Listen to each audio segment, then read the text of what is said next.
capai dengan susah payah ya. 98 itu kan kita lewatin. Jadi jangan sampai sekarang kita malah mundur gitu. Itu saya kira pesannya itu deh. Jadi ini kita tuh sedang saya bilang apa ya, istilah saya tuh Indonesia sedang tidak baik-baik saja. Sedang tidak baik-baik saja karena konstitusi kita sedang terancam, kemudian demokrasi kita sedang terancam. Itu menurut saya. Bu Kony kan punya jaringan dan teman di luar negeri, di internasional. Mereka ada mengeluh nggak sih sama Bu Kony dengan kondisi politik saat ini?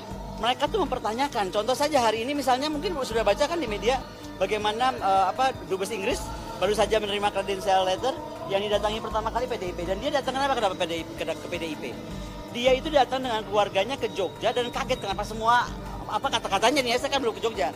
Katanya semua baliho-baliho sudah gambarnya putra presiden. Jadi buat dia nanya aja gitu, kok bisa gitu. Dan ini kan jadi pertanyaan, dan sekarang kita nggak usah perdebatan apa, tapi tanya nurani kita. Inikah yang kita mau gitu, dan sampai kapan?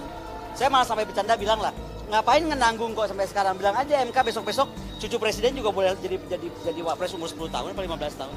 Kan jadi we cut all this headache. Karena gini ya, drama ini saya tuh orang yang nggak terlalu ingin ikut campur ke politik ya, tapi kali ini saya mesti bersuara karena saya melihat kok kayaknya udah mulai gerakannya udah nggak benar gitu loh. Sekali lagi ini masalahnya adalah masalah moral ya. Saya nggak tahan ada pemimpin yang dia pagi ngomong apa, siang ngomong apa, sebulan lalu ngomong apa, sekarang ngomong apa. Kita nggak boleh punya pemimpin seperti itu. Dan dengan segala hormat, with all due respect ya, kita mesti lihat kalau sampai ada apa-apa sama Pak Prabowo, misalnya ada apa-apa sama Pak Prabowo, beliau yang akan jadi nomor 1 sih, bisa bayangkan nggak? Jadi kita tuh harus mikir apa yang terjelek kepada negara ini dan kita harus siap. Nah, siapkah kita gitu? Itu yang mesti jadi pertanyaan. Tapi seharusnya KPU dalam menyikapi putusan MK kemarin itu seperti apa, Bu Kony? Kalau saya lebih percaya gini, saya bukan ahli hukum ya, tapi kalau kita lihat kan banyak kejanggalan. Udah saya nggak usah uraikan kejanggalannya apa.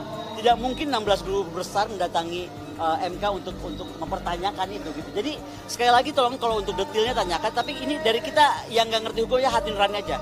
Ada yang benar nggak? Saya hanya melihat aja misalnya statement beliau, oh enggak gitu, anak saya masih muda. Terus sang anak bilang, oh saya juga enggak lah gitu kan. Loh, kejadiannya kok seperti itu gitu. Jadi kan pemimpin itu yang dipegang cuma satu kok, apalagi leaders ya.